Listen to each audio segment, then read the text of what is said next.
the Justice League. We're going to introduce them one at a time. They're going to come out and grab their mics, and then we're going to get started. And again, I want to make sure you all remember, this panel's for you. We've got this mic station right here center stage. If you have a question, pop up to the mic, and you can ask it for the group. You can ask it for whoever you want. And then if you have another question, there's a line. Just kind of step to the back of the line, let the next person come through. Plenty of time to get everyone in. So without further ado, we start out with our Themysciran princess, the amazing Amazon Wonder Woman, Susan Eisenberg!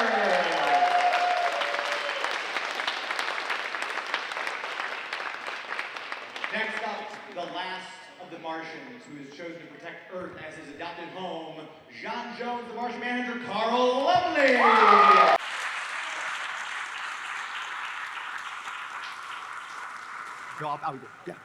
The winged wonder from Thanagar, everyone's favorite space cop. Please put your hands together for Maria Canals Barrera.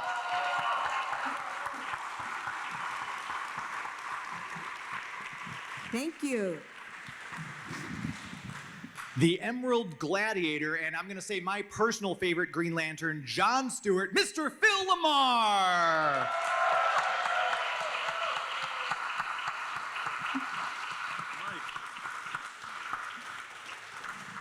And the final component, the man who draws them all together, because he's an artist. I'm terribly clever. Shut up.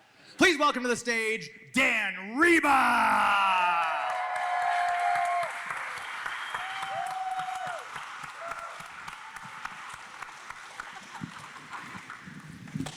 So now that we have everyone here, I just want to let you know this is actually an intervention for Maria, the coffee. We have to talk about it. We have to get you off the we have to get you to decaf. I'm kidding. No. Thanks from the bottom of my heart. Thank you, all 5 of you, for being here and coming to St. Charles for my first con ever. So thank you. No, thank you. Hopefully all of you had a chance to go into the gallery and visit with these people, and Dan and Alan Burnett are in the back at Heroic Fine Art, so make sure you pop in and say hello to everyone, get something signed, take a picture. But I'm so excited. I want to, again, preface this. These people are sick of talking to me, so if you have a question, the microphone again, right there, step up, don't be shy, someone's got to break the ice, and might as well be you, as Miss Peacock would say. So if you have a question, please let us know, otherwise I'll kick it off. I've asked you these questions a million times. They might not have heard the answers, though. So we'll start with Susan and just work our way down, getting the call that you have been cast as your character. Is there a question in there? Getting that call. Yeah, well, it was a game changer. It changed my life, truly. I wouldn't be here in front of all you beautiful people had I not gotten that call. You know, it was like an audition and then a call back and meeting Bruce Timm and Andrea Romano and reading for them and getting shown a picture of Wonder Woman that Bruce had drawn, and he gave it to me to see what the character was going to look like, and being nervous as all heck, and then getting that call that, you know, that I'm going to be the voice of Wonder Woman in the Justice League series. I don't think I realized what that meant then, but I certainly do now. So yeah, game changer. I think getting the call for me was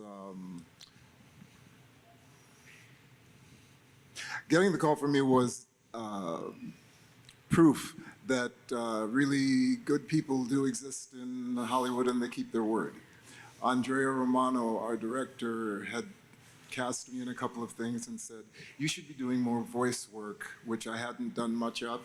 And she said, when something comes up that I think is right for you, I'll give you a call, which she did. So getting that call was kind of reaffirming the fact that not only good people exist, but that for a lot of people in that town, their word is their bond.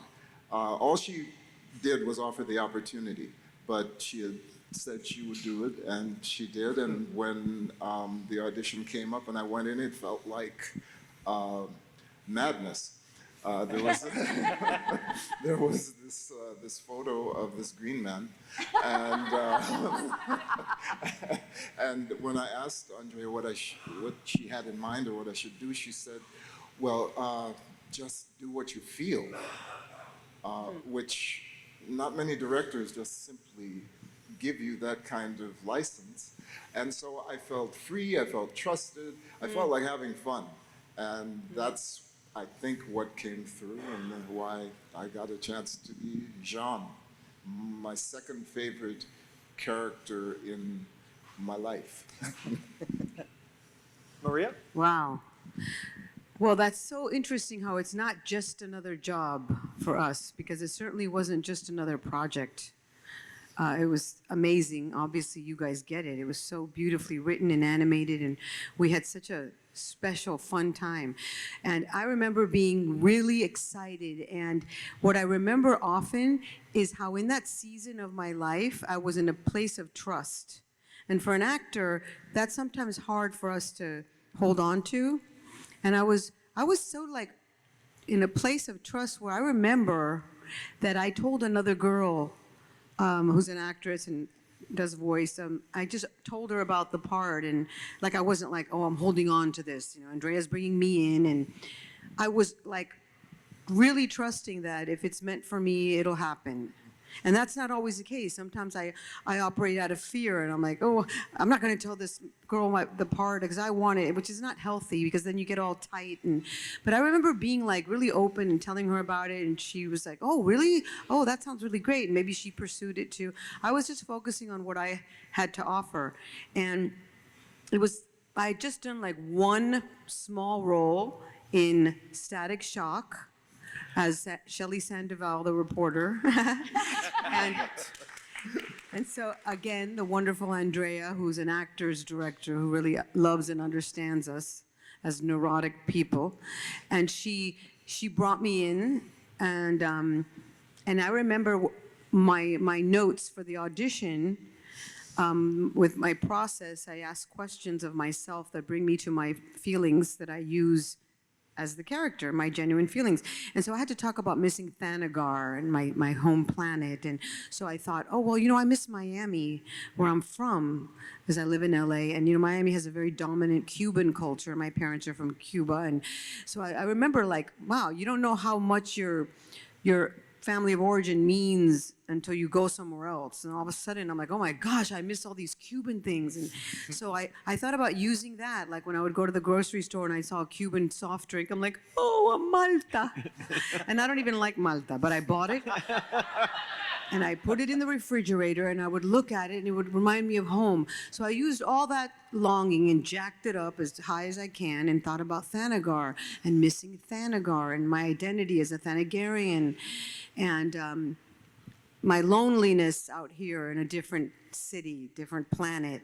So I used all of myself. Again, I really trusted all of myself. And I remember even getting a little choked up, genuinely choked up talking about my home planet in the audition. So anyway, it was really a wonderful time. Sometimes we have a good time at our auditions, whether we get it or not. And I believe I was tremendously blessed by getting this role on so many levels. And I think that's why I'm so grateful. I continue to be grateful because you guys remind us that we were blessed enough to be part of something that has touched you guys, and you bring your children, and it's just wonderful. So when I got the news, I was ecstatic. And during the 4 years of recording the show, I had both of my children. So I tell them, you guys were there. You guys were there when we were doing it. And they kind of freak out. Okay. That's my story. Well, whenever you do an audition, well, I don't think they told me, okay, you're going to be Green Lantern. Oh. Well, because there were a bunch of us auditioning, so if you tell one person they're picked, then you're telling other people, you're out. Oh, sure. Yeah. Usually you just get a call from your agent after an audition. Of course, you only get a call if you get the job. In Hollywood, no one ever calls to reject you. So rude. Yeah. And Dan, I know you were already hired before we were. Yeah. So, because we saw drawings of the characters. Now, I wasn't participating in the actual casting. No. But I was there for a lot of the auditions. Oh, really? Oh, yeah, they invited me. And I do remember how difficult it was to cast Wonder Woman and Superman, because we had a Superman on the show and he wasn't available for the series, and we were listening to everybody. I don't remember hearing very many Martian Manhunters, Green Lanterns, or Hawk Girls. So I have a feeling that you guys nailed it like early on, and we already knew that you were going to be the ones. But it was hard to find a Wonder Woman, and so, we lucked out. Wow. And George was great as Superman. He was phenomenal. It was tough to find him. So that was. And as for the trust, I'm so sorry that we didn't tell you that you were going to be the traitor. We knew. I am going to tell you that we knew. We already had that storyline in the back of our heads. We didn't write it. It wasn't told to anybody. DC didn't know. Nobody knew. Yeah, I love that. I love that you guys had thought it out so far in And advance. I apologize that we sprung it on you. That's but- fine. Had you guys thought out the relationship too? A little bit. A little bit. Yeah. And then we. Because that was definitely not in the comics. Yeah. No. Right. But the chemistry, It worked. did it develop when you saw we had some genuine chemistry? It kind of did. I mean, that's the thing that happened. The show evolved as we were going along, and as the chemistry clicked, it was like, okay, more of this, and then it's like, oh, this is going to work so well when this happens. Oh, that's so great. Yeah. And you know, actors were always the last ones to know, so it's no surprise know. that you didn't tell us. And I foolishly was like, what? When I read it. What's this? No, Why we am had I to- so bad? And then, soon after I realized, oh, wait, this is incredible drama and conflict. This is the best kind of storytelling. But because I know. Yeah, I know it was so terrific. Are you sorry. kidding me? I think it's what helped develop the character and make her so memorable. Is everything Yeah. that happened with her. Yeah, we Well, know. see, when you act as good as Maria, you don't have to cosplay to get hired. Oh, thank you, darling. We have our first question. I'm glad Superman's finally joining the Justice League. Thank you. What is your question? Ethan, this is Ethan, right? Yes, my name is Ethan. Thank you. I'm very honored and surprised that you remember me. Yes, of course. Kind of jumping off what you were saying, Dan, that you kind of played into Hawk Girls and Green Lantern's romance. Were there any changes, any storylines you had in mind that changed, or what are some scrap storylines that you could think of? Well, the baby. We were supposed to have a baby. No. Well, Oh, wow. Yeah. So the question is just, were there any storylines that you originally had that got scrapped? He was a And then green also, bird. He wasn't cute. What was it like adapting something and putting your own spin on a really established lore? Thank you. well. Thank you. Oh my goodness. Okay. It's hard to remember what you didn't do, right? Exactly. That's exactly. I don't remember if there were any plot lines that we dropped and moved into a different direction. I don't remember, and I wasn't in the writers' room so I wouldn't have heard. I wouldn't know. But in terms of things evolving, that definitely happened on the show. That we saw things were clicking, especially on the Wonder Bat thing happened sort of naturally because of a thing that happened in one of my shows. So then we saw there was reaction, and we kept it going, and that was really fun. And then Question also when we did Unlimited, and we brought him on, and he was such a fun character. So we kept playing with the Question a lot, and realized, this is how this plot happens. The Question has to be involved with this, so that's how that came about. Please. Okay. One of our favorite episodes is Comfort and Joy, the Christmas episode where John ends up in Smallville. I was wondering if any of you had any special memories about doing that or reactions to it. Don't jump in all at once, folks. My God. We're trying to remember. We did a lot of episodes, a lot of great episodes. That was a wonderful, sweet episode. I remember. I'm going to watch it again this Christmas. Yeah. I remember going into when we did the recording just before we started. Andrea said, there's a thing that's going to happen, but we'll get to it after the session. And it's a Martian Christmas carol. But you'll come up with it. We'll work it. Wow. Afterward, we'll do the record. So the entire record, all I was thinking about was improvised Martian Christmas carol. What? And definitely at the end, after we had finished, and Andrea kept me after class, and she said, "Okay, we've got we've got a few minutes. Let's just Martian Christmas carol. Just start singing." That's funny. Martian Christmas with a bunch of Kryptonians. You're gonna have a lot of red and green. So she recorded, I guess probably a minute or a minute and a half maybe of something that was coming out of my mouth that I had interpreted as a Martian Christmas carol. And it wasn't until I heard it and the way it was put together and the way it was edited. I'm not a, well, yes, I am. I'm a big crier.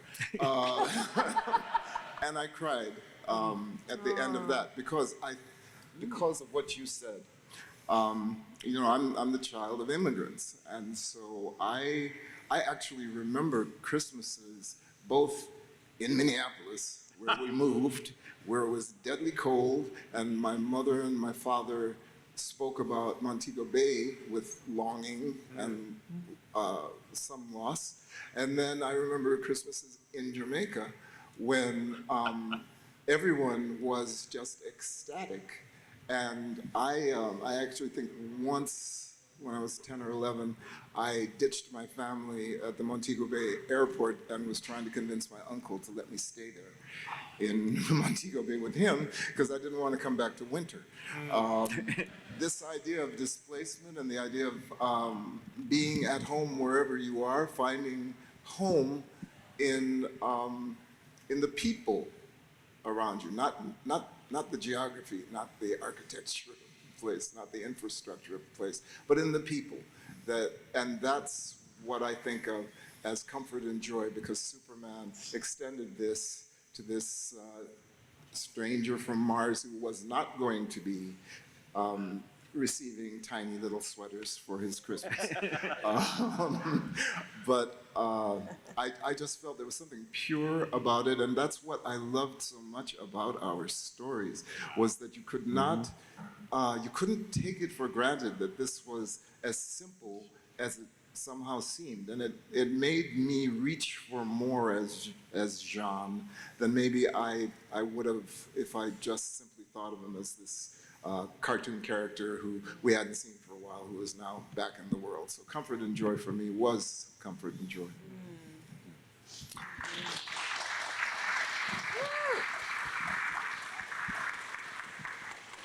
First off, I want to thank you all for helping to shape mine, I'm guessing a lot of people's childhoods, for an amazing cartoon. But this goes to the cast. What was the inspiration of the voice behind the character? Thank you. For each character, their inspiration voice. We'll start with Phil and work our way down. Well, I got to see the Bruce Timm drawing. We're all big chests. But also, the person auditioning ahead of me was the actor Dennis Haysbert, who looked like the drawing. Well, I definitely have to do one of those deep voices. But he described to me that, Jon Stewart was from Detroit. And like, oh, my dad's from Detroit. Let me get a little bit of father voice. My dad's voice in there. Oh, I didn't know the part about your dad. That's awesome. Maybe that's what I fell in love with. If my dad had been as big as Dennis Haysbert, that's what he would have sounded. He would have sounded like this. Well, I remember Andrea saying, I want you guys to use mostly your natural voices, and I put on some cartoon kind of voice. And I thought that was really cool. Because you think superhero, and you think, oh, I have to be a certain way. But she wanted us to trust our individual selves, and I thought that was, again, brilliant. And so for me, I think that I had to just remember that I was a warrior, much like Susan, we were reminded gently, she's a warrior. Oh, right, right. So it's not like, it's like, ah! And yeah, and so there was a lot of freedom and fun in trusting ourselves and drawing upon our strength. I think the thoughts that I had around the voice for Jean was he, yes, of course, is the last Martian at the time. That's what we knew. Subsequently, I got cast in Supergirl to play my own character's father. That was amazing. Yeah, I don't want to talk about what happened psychologically with Phil coming in to play my brother. Yeah, it was surreal. Yeah. But It was great to be working with Carl in the DC universe again, but this time on camera. it was so much fun. But I think, I remember that, yeah. simply put, he was talking to himself because he had been alone for hundreds of years, and there was kind of no point in talking out loud until he got to Earth. And so when that voice first came out, my thought was, it's inside him. He's not used to projecting. He's used to having that voice in his own head, talking to himself. So that was it. Wow. That's I never heard that. Maybe because you never come out with us. But I'm so happy. You guys, you know how blessed you are that you're here? I'm sure you came out because Carl was joining us. Well, I have to say, That's so cool. That's so cool. Well, there ain't no Comic-Cons on Mars. There ain't no Comic-Cons on Mars. I have to say, a large part of the reason that I'm here is because of two people who aren't here. Andrea Romano, I'm not certain where she is, and Kevin Conroy, who's in my heart. And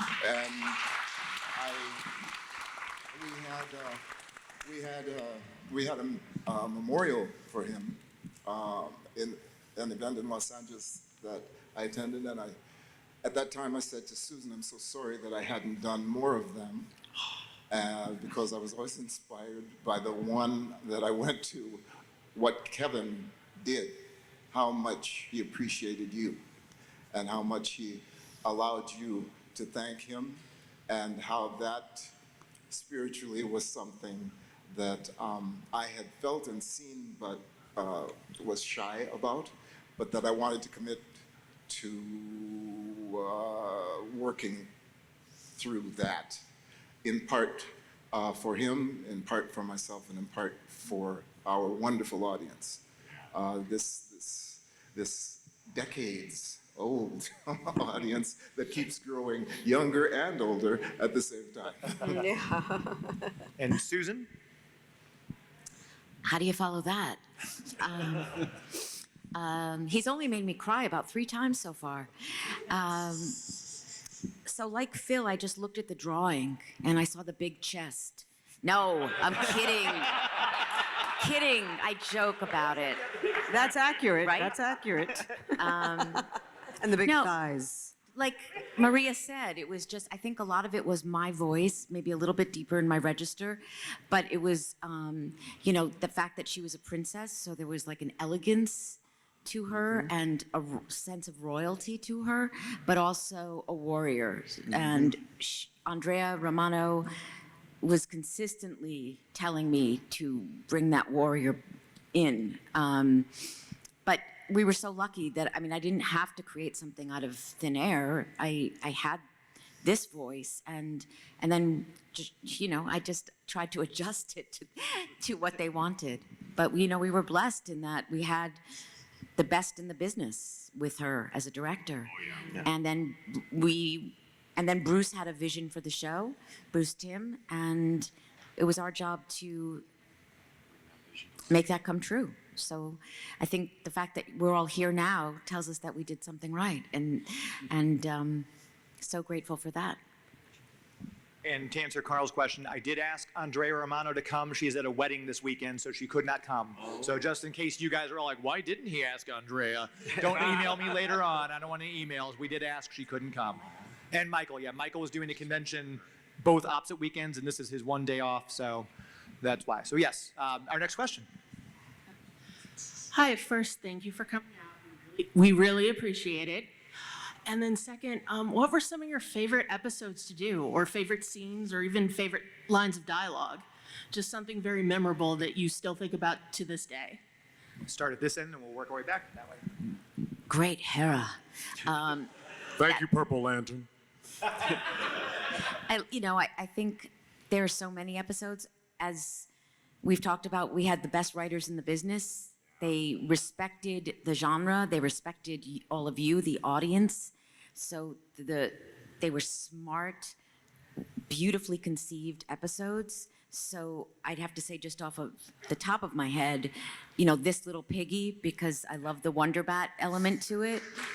And, Star-Crossed, because seeing the two of them in that episode, Phil and Maria, just blew me away.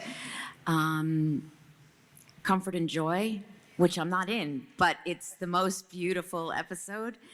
And Maid of Honor, because it was a Wonder Woman in a different mode. She was kind of the older mentor in that episode. So, and I can go on and on, Once and Future Thing. I mean, the show was beautiful and touching, and we got to say those words, lucky us. So chances are it was like the same episodes that you loved, we loved. Thank you. I think from Comfort and Joy, I can grow into it, which was Jean's response to Clark's mother knitting a beautiful, incredibly tiny sweater for him. For me, it's Star-Crossed. There's like 2 or 3, right? I forgot. Those scenes when he takes my mask off, Yeah.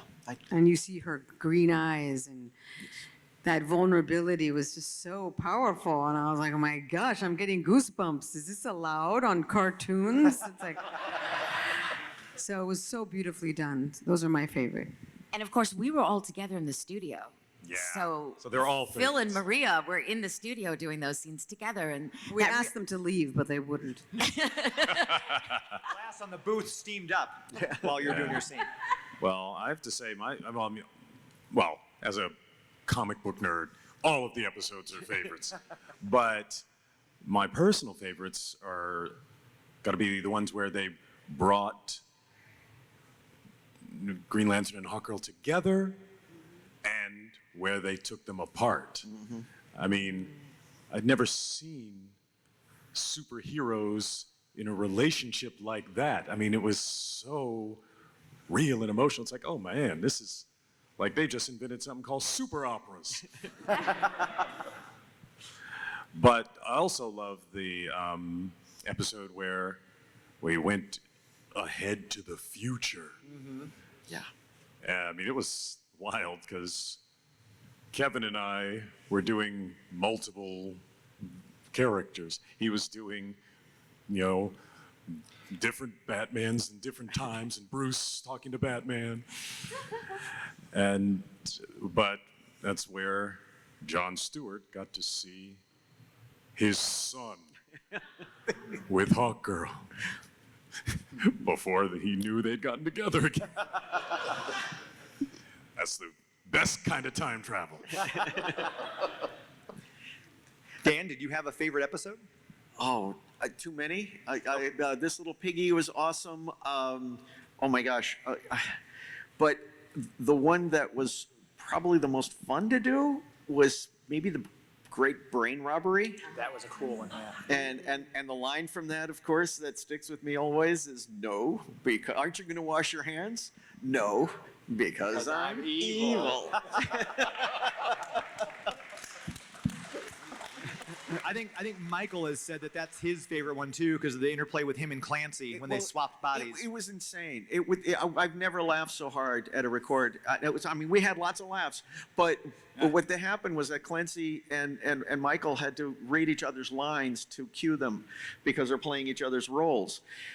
And so they just wanted to top each other, and they were like sticking it, and they were insulting each other between takes, and it was absolutely a blast. We were laughing so hard, and Michael was just like trying to set Clancy up to like lose it, and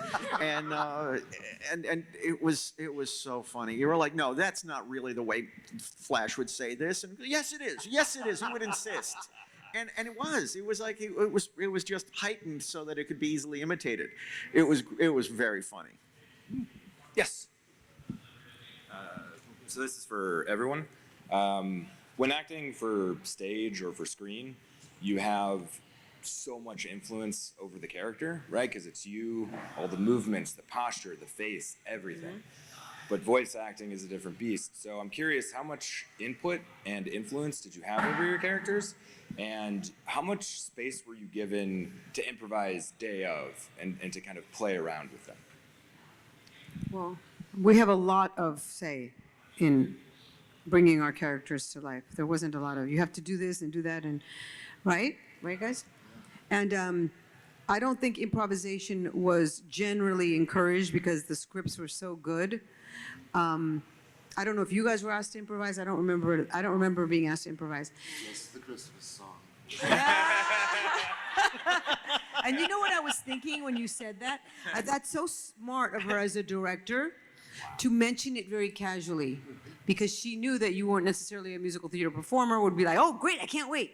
So she kind of said, oh, we're going to do a little thing, so that you can know but not be freaked out. Yes. She's so smart. Like I said, she really knows how to deal with actors, because I think she was an actress at one point. So I don't remember, especially something is super well written, and a lot of the time in television and in comedy, they really want you to be word perfect because it's the music and the joke. Even though we weren't a comedy, it was just so brilliantly written. I didn't think it needed us to fill in any gaps because there weren't any. Great answer. Yeah. Anybody else want to answer that at all, or has she covered everything? She covered it. All right. Yeah, thank you. Yes. Thank you. Hi, I got to meet most of you guys earlier. Say, Hi. unless Michigan. My question was like one of my favorite episodes from like the Justice League. Definitely would be season 1, episode 13, the future one, Once in Time, where Green Lantern got to meet his future son. Like, I thought that was interesting because, like, I already knew it was a clear relation to Hall Girl, but then I didn't realize that till later on. I know they sprung that on you guys, like you said earlier. Like, after you found out, did that, like, strengthen, like, your, like, character development, like, your characters? Because I know y'all was going through a lover's triangle with you two and Vixen, so I'm like, I see the look on your face, you're like, you don't even know, so I'm like, yeah. Yeah, for me it did. Well, I already, it's easy to love Phil. He's really sweet and talented and funny, and so that helps when you have to fall in love with somebody on paper or on screen, to just add what you were already feeling for the actor. And if you hate the actor, then you have to attribute things you would wish he had. It takes a lot of imagination, but so I thought it was just brilliant how it just got deeper and more vulnerable and more human-like, and it was fun. Wasn't it fun? Oh, yeah. And for me, it did strengthen my development as a character to have that go on. Because then, like, I remember at the end of there, like, when your character's walking by, when they went back to their present, he just had that look on his face that's like, what if? So I'm like, that's a possibility, but I'm like, wouldn't be a bad possibility as that, especially when Static made that bird joke about laying an egg. I'm like, I cracked up, so. Thank you very much. Thank you. Thank you. What's interesting, though, is that character, the Warhawk character, was introduced in Batman Beyond in the call. So we did the Justice League Unlimited as a different version of the characters, and he was in there. Really? And we didn't know who his parents were in that episode. And it was one of those things where when they decided to revisit, they went, well, duh. It's like, absolutely. When you say we didn't know, Bruce didn't even know? Bruce Timm? I don't think they had intent. Well, because the Justice League hadn't, Right, the real right. Justice League show hadn't hadn't existed yet. Wow. So I mean, it's possible we probably thought, oh, it's probably offspring of Hawkgirl, but we didn't know Green Lantern. We didn't know that was going to happen yet. So and I think the only thing was like we had an Aqua Girl that was clearly like Aquaman's daughter. So who was played by Ariel, the Little Mermaid, Jodie Benson. Jodie Benson. How So about that? it's like, that's joke. Speaking of Maria singing, when My you go over favorite. there to visit Maria, ask her to do her Cher impression for you. Because No, you gotta they've see that. seen it. They've seen it. Yes. Bad question. Hello. I'm also a big fan of the Watchtower database, and I believe some of you guys have been interviewed by them as well. So my question is kind of more for Dan, behind the scenes stuff. Were there any characters or storylines that you wish you could have done but couldn't, either because of rights issues or now that they didn't exist? Because I know in the Fatal Five movie, you brought in Jessica Cruz and Miss Martian. So any characters that you wish you could have done or now exist, you're like, oh, that would have been cool if we could have done that. I was jealous of Brave and the Bold because they were able to bring Blue Beetle in. And we had a rights issue with Blue Beetle. And so it's like that relationship between Booster Gold and Blue Beetle was really fun in the comics, and we weren't able to capitalize on that. And that was one of the sad things, that there was a rights issue that DC wasn't sure. Their legal department suddenly realized, oh, we bought the rights from Charlton, but we don't know if Charlton had cleared everything yet. And then they looked into it and they went, oh, no, we own it. Well, too late for us. Right. But that was, oh well. That and there was like Swamp Thing. We weren't allowed to use the Vertigo characters, and so Swamp Thing was off the table for us. And I would like to have had Swamp Thing in our show. Yeah. And Was there something about the Justice Society they wouldn't let us do? oh, well, that was different though. That's our fault. Oh. Yeah, we couldn't do the Justice Society because the plot of that story was that they were dead, and DC didn't like. This would have been the first time we'd see the Justice Society on film, and they didn't want to establish that they're dead.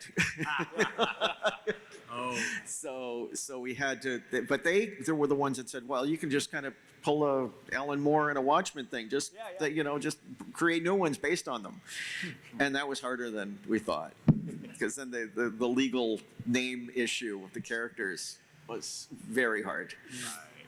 So. Thank you for the quote. Thanks. Do you have another? I was like, I know the Watchtower database did a video about how there was a big like fan theory, or someone re-edited that episode to be the Justice, the Justice Society, and it was like a big thing of investigation of who made that and where it came from, because it was like, oh, was that like a fake or a canceled script? But like, no, it was never real. But People thought it was real, which is amazing. It was very well done, and but no, that's totally fan made fake thing. Fake. Thank you so much. Thank you. Supergirl. Irene. Hi, thank you for being here. So I just found out that you guys all film together, or I guess shoot together for the episodes. What did a typical day look like? Did you guys start bright and early in the morning, all take lunch together, or what did that look like? What time do we have to get to the mall? So we would record at a mall, believe it or not. The Warner Brothers Animation Building was in a mall. A nice mall. Sherman Oaks Galleria, right? And so it was weird, because it's like, oh, do I go to Crate and Barrel or do I go to my job? But we would get there, depending on if it's a morning, session or an afternoon session. They would have us for 4 hours, and we would get there, and there'd be food, and we would have a little nibble together. And, with voiceover, it's not like you have to go over your lines, and like you're not memorizing anything. So that's a relief, right? You don't have any pressure in that regard. And then we would go in and we would do a rehearsal, all of us together in the room. Andrea would be in the room with us. And as the director, she would be giving us context for the script. So we would be reading it, and she would tell us where we were. Okay, now you're in the Watchtower, or you're in a battle here. So it's going to be like lots of noise going on, so you have to project here. And we would do a rehearsal, and then she would go on the other side of the glass, and we would record. And usually we would just do that once, and then all the powers that be would go off and discuss what they got, and then they would bring us back for what they call pickups. So if they heard something that wasn't clear, or people overlapped where they talked over each other, which you can't do in animation, or they wanted it to sound differently, a line to sound differently, so they would bring people back for the pickups, or they would say, "You're done, bye-bye, go home, go to Crate and Barrel." And it was always kind of hard when you were like the one that had to go in for the pickups, because it was like womp womp. It's like, like maybe you'll have a few lines, okay, easy peasy. But if you have we have 9 pickups, all with you, it's like, oh, that's embarrassing. But it was a joy, and it never took 4 hours. They had us for 4 hours, but I don't think we ever went 4 hours. I remember the guys trying to crack each other up constantly. Yep. And they would succeed. And Susan and I wouldn't do that. We were too focused on doing well, right? We were like, well, and also, I don't remember trying to trip you up or make you laugh. No, and Mike, the only thing you would do is I would say a line, and Maria would be like, "Oh my God, that voice."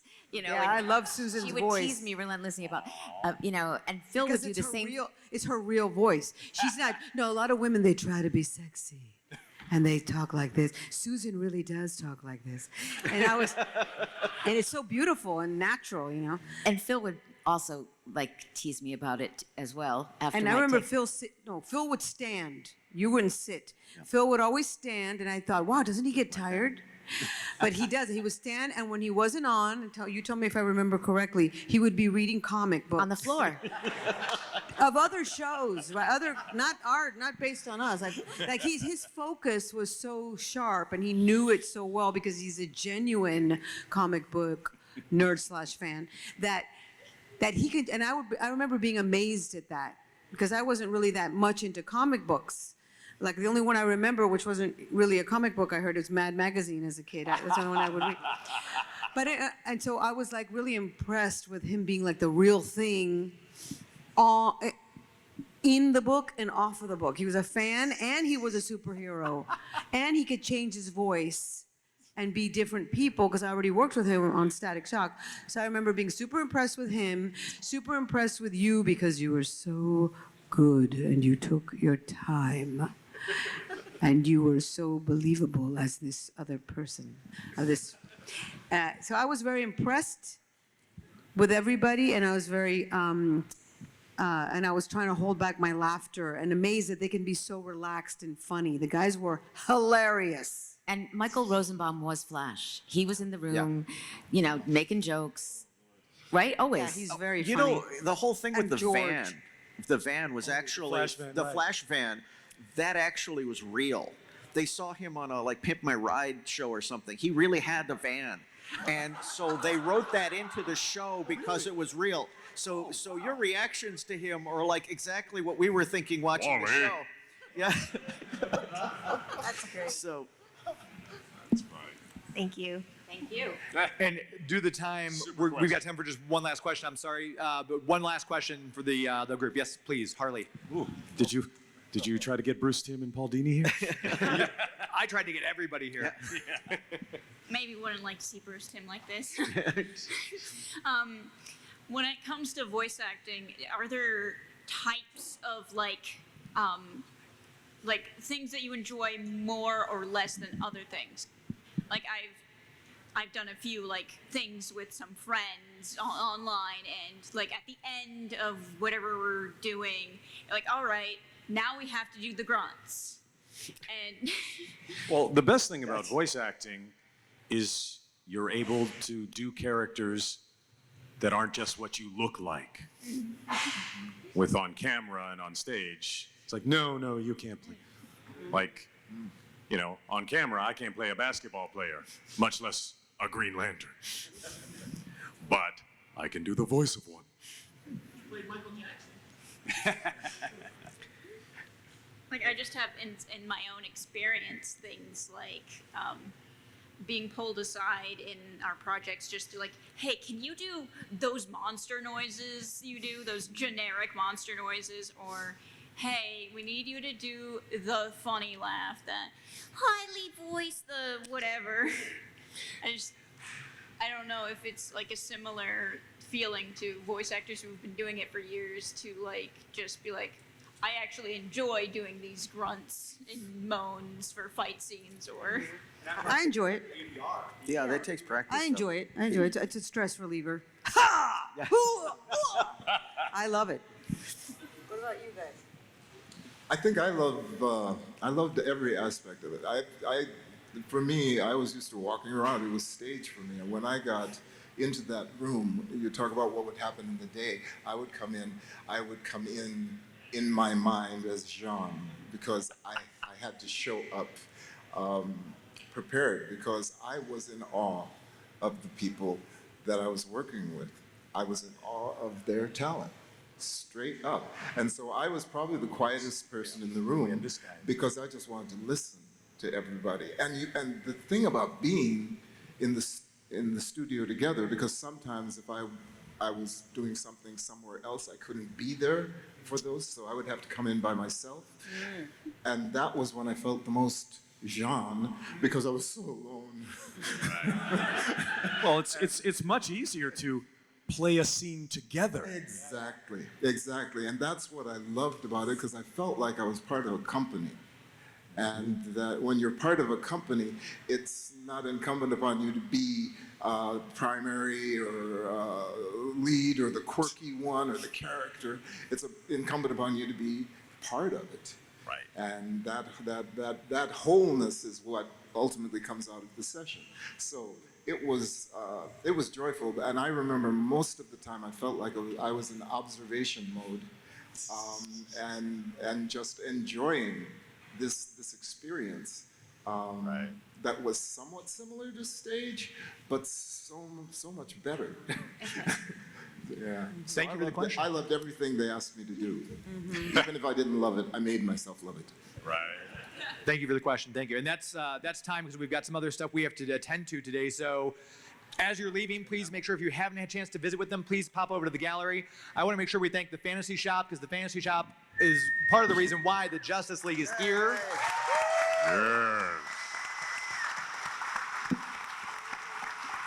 Also, the Greater St. Charles Convention and Visitors Bureau, they did a lot to help us out here. The Foundry Art Center themselves. So if you see anyone who works here, if you're in St. Charles today, go into the CVB and thank them for making this happen. Yes. And also all of our volunteers. Thank you, thank you, thank you, thank you, thank you, thank you, thank you. Thank you to all of you who showed up. The Two Rivers League. Then thank you to Chef Liz, if you're listening. Chef Liz, Chef Stephen, Benny in the green room. Thank you for all your help in the food. And another round of applause for your Justice League.